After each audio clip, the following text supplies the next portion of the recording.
Hola a todos, soy el profesor Cristian Armando Pineda Castillo, docente e investigador de la Universidad Pedagógica del Estado de Sinaloa. En esta ocasión les comparto un video sobre las pautas generales del diseño experimental en ambientes educativos, que es parte de un proyecto de investigación trabajado con el profesor Luis Cortés. Bien, pues el diseño experimental es parte de lo que es el enfoque cuantitativo. Tiene un alcance de tipo explicativo y los experimentos o los diseños experimentales regularmente los dividen en tres niveles, que es el preexperimental, que es el nivel más bajo, después le sigue el cuasi experimental y por último el diseño más riguroso, que es el experimental. Su finalidad de este último pues es verificar mediante pruebas de hipótesis el efecto o la influencia que tiene una variable independiente, que pudiera ser una teoría educativa, un programa educativo, en el caso de los ambientes educativos estamos hablando, alguna estrategia didáctica, técnica o material educativo sobre alguna variable dependiente, que puede ser algún problema, situación, aprendizaje o actitud o comportamiento de algún actor educativo. La investigación experimental utiliza técnicas estadísticas para controlar las variables que pudieran influir en los tratamientos o intervenciones en este caso. Además, pues apela al uso de estadística descriptiva y la estadística inferencial para hacer pruebas de hipótesis. Y pues en este caso se pueden brindar de esta manera las explicaciones y promover la generalización y réplica de los estudios. Los controles al azar o de aleatorización, como les llaman, pues son utilizados para controlar las variables extrañas que pudieran influir en los tratamientos y pues garantizar que cualquier diferencia que existe entre los grupos solo sea atribuible al azar. En este caso, la única amenaza que tienen los diseños experimentales pues es la mortalidad. Quiere decir que pues pudiera ser que se diera el caso de que algunos participantes abandonaran el experimento antes de que éste termine, y pues en este caso se tendría ese sesgo. Lo que se puede hacer es obtener una muestra lo suficientemente grande para que el investigador tenga la posibilidad de comparar los resultados de aquellos quienes abandonan con los que terminan el experimento.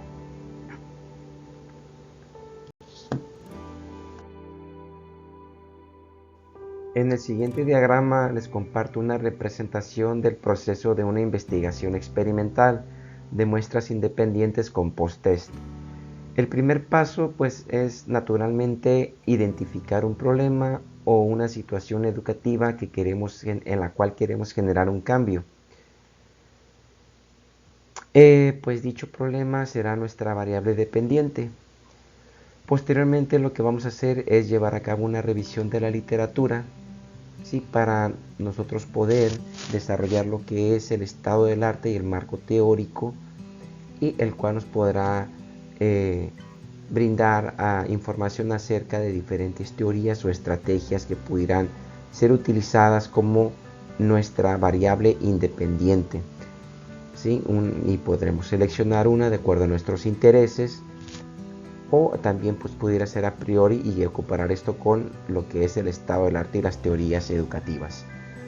Una vez llevado a cabo este paso, pues planteamos los objetivos, hipótesis de investigación y preguntas, y pasamos a lo que es a desarrollar el diseño de la investigación. En este diseño de investigación pues ya planeamos lo que es todo lo que es el proceso metodológico de recolección de información y análisis de los datos. Para ello pues desarrollamos los instrumentos correspondientes, ya sea que apliquemos uno que ya esté validado y publicado en algún tipo de revista o libro, o también pudiéramos adaptarlo justificando las adaptaciones y con los permisos correspondientes, por supuesto. También pudiéramos desarrollar algún instrumento bajo los criterios de rigor de la investigación cuantitativa. Posteriormente pues lo que hacemos es realizamos el muestreo. Este muestreo debe de ser de preferencia al azar. En caso de algunas situaciones específicas, si no se puede hacer completamente por el método aleatorio simple, pues se pudiera utilizar algún otro método probabilístico. que implique algún tipo de muestreo al azar. Ya de ahí se procede a asignar a los participantes a los grupos de control y al grupo experimental para hacer las comparaciones en los post-test. Se lleva a cabo la intervención, esta puede durar días, semanas, meses, de acuerdo con los objetivos, y ya posteriormente se aplica la prueba, que pudiera ser en este caso alguna prueba de conocimientos, alguna guía de observación en nuestros contextos educativos, algún portafolio rúbrica que utilicemos para evaluar algún cambio que queremos ver. Y se procede a realizar los que son los análisis estadísticos iniciales para verificar la homogeneidad de los grupos, pruebas de normalidad e igualdad de varianzas, y posteriormente seleccionar las pruebas de hipótesis correctas, ¿sí? Algunas de ellas para comparar, por ejemplo, medias, variables cuantitativas, pudieran ser la TED-Student, pudiera ser la ANOVA, el ANCOVA, la Wiedemann-Whitney o la Wilcoxon, para los datos que no se distribuyen normalmente, por ejemplo, ¿no? Estas últimas. Y ya se toma la decisión estadística mencionando los intervalos de confianza, los tamaños del efecto, los valores críticos, por ejemplo, también la potencia estadística. Veamos ahora un ejemplo de un diseño experimental de muestras independientes con un post-test. Imaginémonos que un profesor está interesado en evaluar la efectividad de dos métodos de enseñanza de matemáticas en dos grupos de estudiantes de dos escuelas secundarias diferentes. Pues las pruebas aplicadas a nivel nacional han arrojado una cifra alarmante sobre el aprendizaje de las matemáticas, lo cual pues se evidencia en las escuelas de su contexto. Entonces pues lleva a cabo una revisión de la literatura y descubre que el aprendizaje basado en proyectos es un método altamente utilizado y explorado pues en intervenciones educativas. Esto lo conlleva a plantearse la siguiente pregunta de investigación. En caso de que haga una investigación comparando dos grupos, ¿habrá alguna diferencia significativa en el rendimiento de matemáticas entre los estudiantes que reciben el método A, por ejemplo, el aprendizaje basado en proyectos, y los que reciben el método B, por ejemplo, la enseñanza tradicional? Entonces se plantea como objetivo determinar si existe diferencia significativa en el rendimiento de matemáticas entre los dos grupos.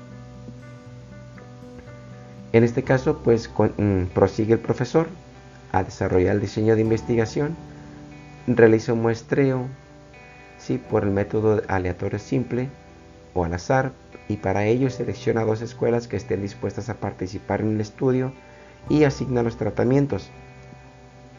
Por ejemplo, mira, en la escuela A, dice él, se implementa el método del aprendizaje basado en proyectos, que será el grupo experimental, y el grupo de la escuela se va a seleccionar al azar. En la escuela B se implementa el método B, que será el método tradicional, y también el grupo en esta escuela será seleccionado al azar.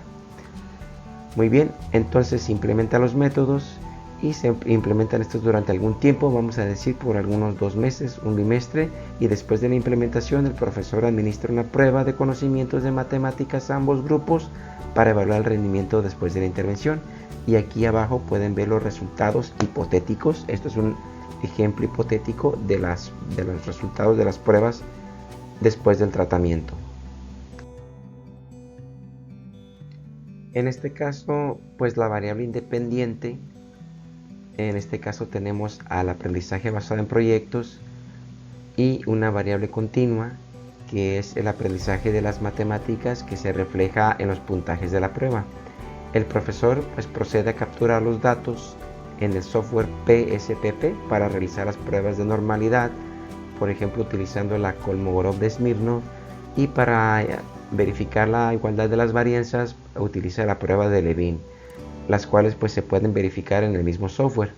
Una vez que comprueba la homogeneidad, selecciona la TED-Student, ya que ha comprobado que sí los grupos son homogéneos, para comparar las medias.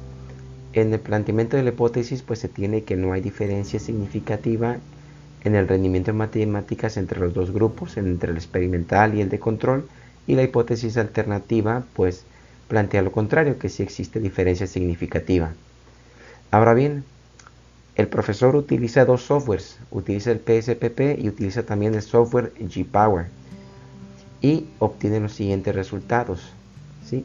Obtiene un valor T de student de 5.37 con 58 grados de libertad, un p-valor de 0.00 y con un nivel de significancia establecido al 0.05% y con un intervalo de confianza del 95%. El valor T crítico es de 2.0, se calculó con G-Power.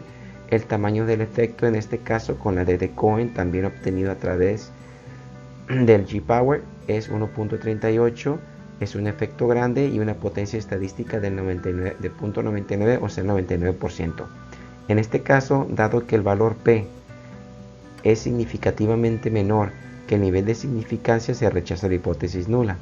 También el valor T de student supera por mucho el valor crítico para un nivel de significancia que es del 5%, lo que confirma aún más la significancia estadística. Además, pues el tamaño del efecto, que es 1.38, es sumamente grande, lo cual sugiere que la diferencia en el rendimiento entre los dos grupos es sustancial. La potencia estadística, ¿qué nos dice? Indica una alta capacidad del estudio para detectar las diferencias significativas entre los grupos.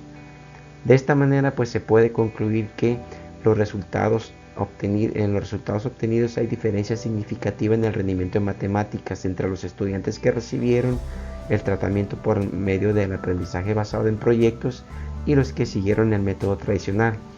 Estos hallazgos respaldan la efectividad del método de aprendizaje basado en proyectos en el método y contra el método tradicional. Por ende, se rechaza la hipótesis nula. Esto es un ejemplo pues hipotético de lo que sería una investigación experimental. Y bien, aquí tenemos algunas evidencias de las pruebas de los datos corridos hipotéticos. Si tenemos por ejemplo la prueba de Kolmogorov de Smirnov para comparar para poner a prueba la distribución de los datos, la normalidad, y tenemos primero aquí el nivel de significancia de los datos corridos y tenemos un punto 830 y con este es el p-valor. Si el p-valor es menor a alfa 0.05, la hipótesis nula dice que si el p-valor es menor a 0.05, se rechaza la hipótesis nula, que dice que la distribución de los datos no es normal. Entonces quiere decir que como si lo superó, se rechaza la hipótesis nula y la distribución no es normal, que es el mismo caso para la prueba para las varianzas. Como el p-valor es mayor a 0.05, se rechaza la hipótesis nula. ¿Por qué? Porque la hipótesis nula dice que las varianzas no son iguales. Entonces nos vamos con la alternativa que dice que sí son iguales. En el software G-Power se introducen los datos de las medias, ¿sí?, y de las desviaciones estándar para obtener el tamaño del efecto.